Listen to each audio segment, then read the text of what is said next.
अस्सलाम वालेकुम, मैं हूं इमरान आज़म और आप देख रहे हैं मेरा यूट्यूब चैनल इमरान आज़म व्यूज़। गुज़श्ता 12 घंटों की ताज़ा तरीन अपडेट्स के साथ एक मरतबा फिर आपकी खिदमत में हाज़िर हैं।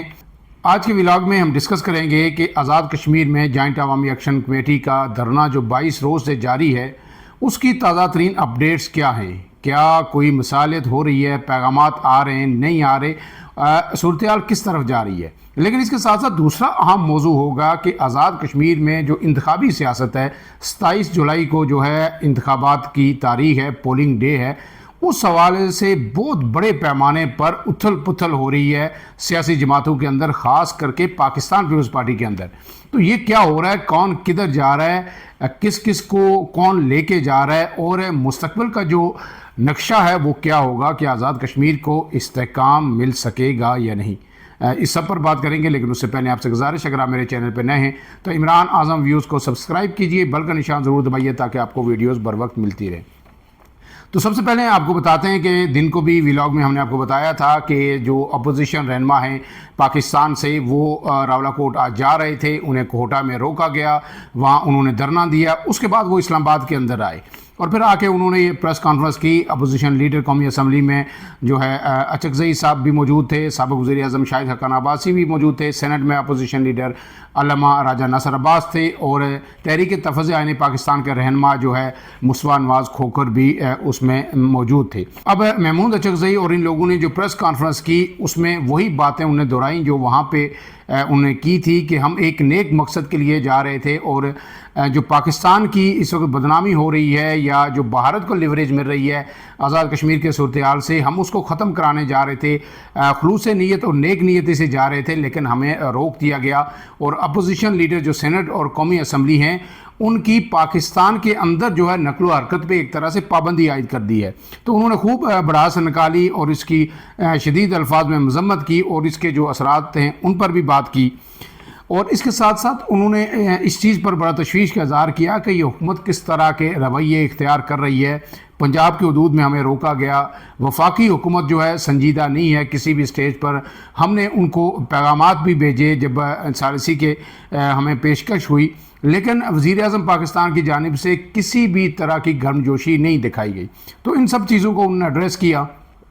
और फिर ये प्रेस कॉन्फ्रेंस ख़त्म हो गई। तो गोया जो है जो सूरत-ए-हाल है वो बड़ी ही इस वक्त गंभीर है। अब इसके साथ साथ जो दूसरी बड़ी अहम चीज़ ये है कि गुज़श्ता रात से रावलाकोट के अंदर एक बड़ा क्रैकडाउन जो है शुरू हो चुका है और बड़ी तादाद में जो है घरों के अंदर छापे मारे जा रहे हैं। जो सिक्योरिटी फोर्सेस के लोग हैं उसमें रेंजर्स भी है, एफसी भी है, मकामी पुलिस भी है और बड़ी तादाद में लोगों को गिरफ़्तार किया गया है। वो तमाम लोग जिनका किसी न किसी तरीके से एक्शन कमेटी के साथ ताल्लुक़ है वो उस एहतियात के अंदर शामिल रहे, तकरीरें करते रहे या फिर कोई और मामलत करते रहे, मुख्तलिफ उनके ख़िलाफ़ मुकदमात दर्ज करके बड़ी तादाद में लोगों को गिरफ़्तार किया जा रहा है। और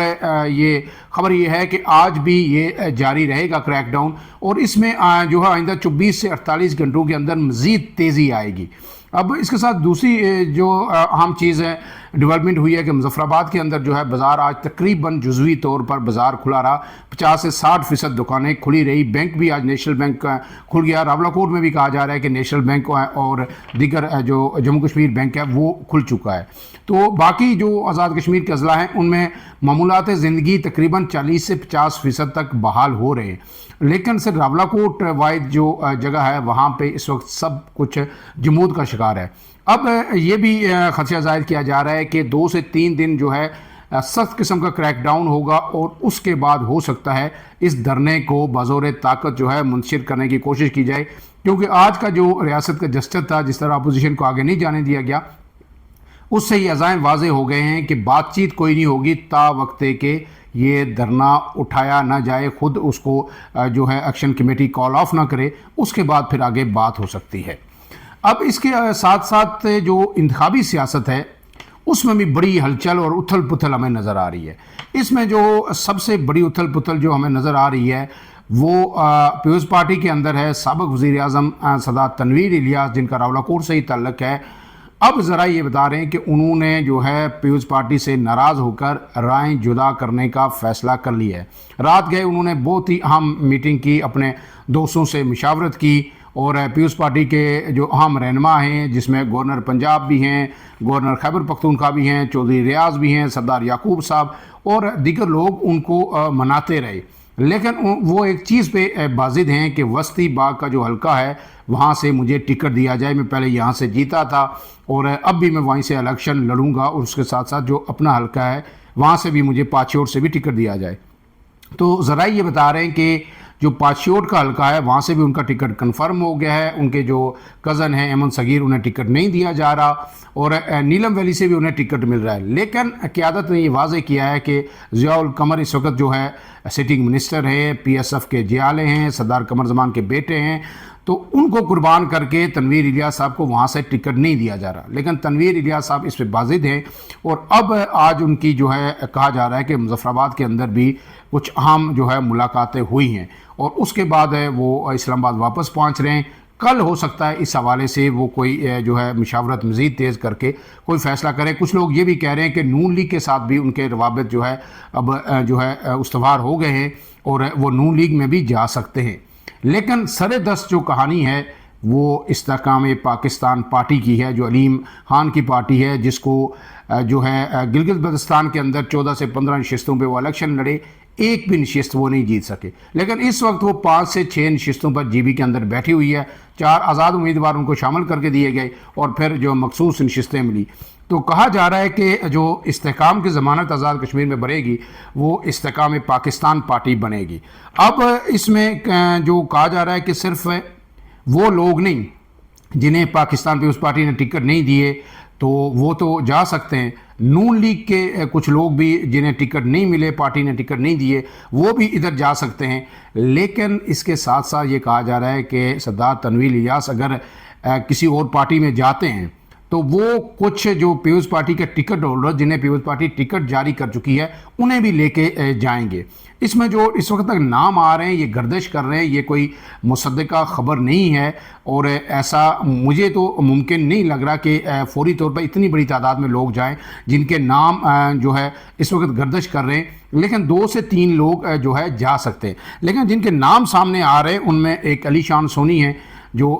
سمانی کے حلقے سے ہیں، ڈسٹرکٹ بمبر سے، انہوں نے پیپلز پارٹی کے ٹکٹ کے لیے اپلائی بھی نہیں کیا، حالانکہ پیپلز پارٹی ان کو ٹکٹ دینا چاہتی تھی، لیکن وہ شاید آزاد امیدوار کی حیثیت سے الیکشن لڑنا چاہتے تھے، تنویر الیاس کے بہت ہی قریبی ہیں، اس لیے وہ تو ان کے ساتھ جا سکتے ہیں۔ اس کے ساتھ ساتھ جو مہاجرین کا ایک حلقہ ہے ویلی 4، وہاں سے جو ہے جاوید بٹ صاحب جو شہر سرخیوں میں رہتے ہیں انہیں پیپلز پارٹی نے ٹکٹ دیا ہے، لیکن کہا جا رہا ہے کہ تنویر الیاس صاحب کے ساتھ وہ ٹکٹ سمیت جا سکتے ہیں۔ اب اس کے ساتھ ساتھ ایک اور نام ہے جو راج محل کوٹلی کا حلقہ ہے، وہاں جو ملک ظفر شامل ہوئے تھے انہیں پیپلز پارٹی نے ٹکٹ دے دیا، اور جو ملک یوسف ہیں چودھری یاسین صاحب جن کے لیے کوشش کر رہے تھے انہیں ٹکٹ نہیں دیا۔ اب یہ کہا جا رہا ہے کہ ہو سکتا ہے یہ ملک ظفر بھی اگر استحکام پاکستان پارٹی میں جاتے ہیں، نون لیگ میں تو جگہ نہیں ہے ان لوگوں کی، تو اگر تنویر الیاس استحکام پاکستان پارٹی میں جاتے ہیں، انہیں کوئی ضمانتیں ملتی ہیں تو وہ ان کو بھی ساتھ لے جا سکتے ہیں۔ اس کے ساتھ چودھری اخلاق ہیں سینسا سے، وہ بھی جا سکتے ہیں، یہ سارے لوگ پی ٹی آئی سے تنویر صاحب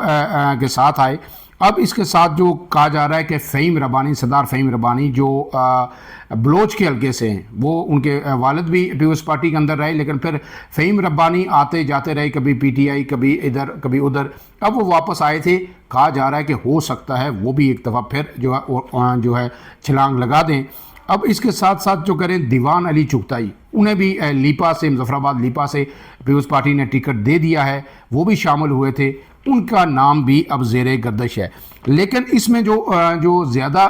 جو کرین قیاس ہے وہ 2 سے 3 نام ہی ہیں، علی شان سونی یا جاوید بٹ یا شاید 1-2 لوگ ہیں جو ٹکٹ جو جن کے پاس ہیں، لیکن زیادہ تعداد میں وہی لوگ جائیں گے جنہیں نون لیگ نے بھی ٹکٹ نہیں دیا یا پیپلز پارٹی نے بھی نہیں دیا،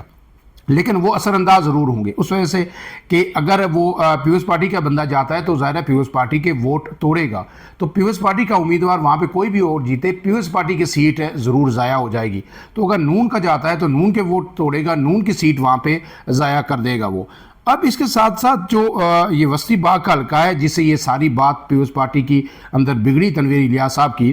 اس میں ایک اور بڑی ہلچل ہوئی ہے کہ مشتاق مناز صاحب بھی یہاں پہ امیدوار ہیں، نون لیگ کے بڑے عام رہنما ہیں، اور ضیاء القمر ہیں، अब इसमें नून लीग के एक बहुत ही अहम रहनुमा यहाँ पे शामिल हुए थे कुछ अर्सा पहले, ब्रिगेडियर रिटायर राजा मोहम्मद खान साहब।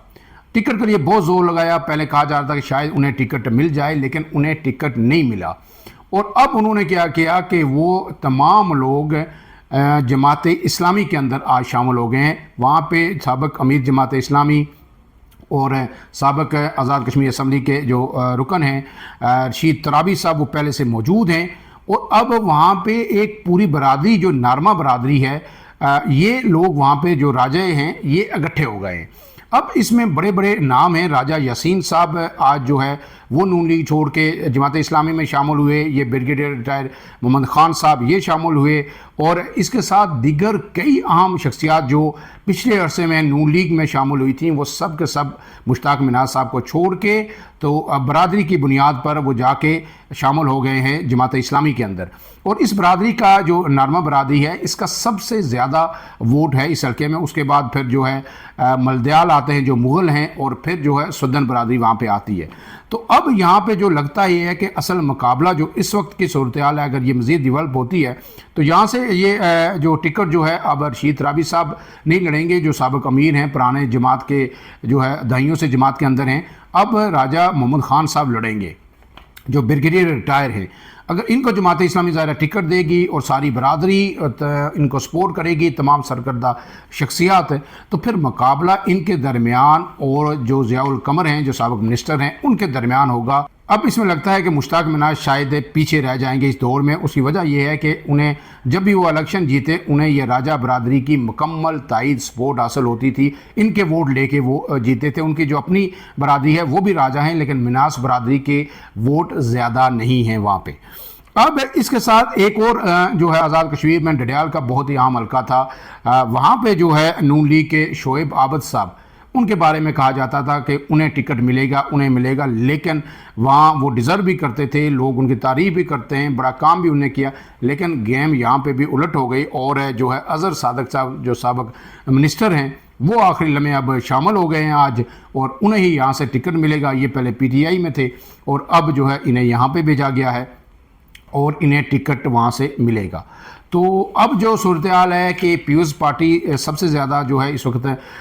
परेशान है कि उसे सबसे ज़्यादा नुकसान होगा और फिर नून लीग को होगा। और लगता है ऐसे है कि आज़ाद कश्मीर के अंदर भी इस्तेकाम पाकिस्तान पार्टी अगर तनवीर इलियास जाते हैं तो बहुत ही अहम रोल होगा और वो बड़ा अपसेट कर सकती है। ये भी खबरें हैं कि माजरीन में से भी उन्हें 2 से 3 शिस्तें दी जा सकती हैं। इस तरह उनका नंबर एक रीज़नेबल साइज़ तक पहुंच जाएगा कि जहां वो नून लीग के साथ मिलके या पीपल्स पार्टी के साथ मिलके हुकूमत साजी में उनका किरदार जो है बहुत ही कलीदी होगा। इस हवाले से कल तक जो है सूरत हाल मज़ीद वाज़ेह हो जाएगी, आपको अपडेट करते रहेंगे। इमरान आज़म को दीजिए इजाज़त। अल्लाह हाफ़िज़।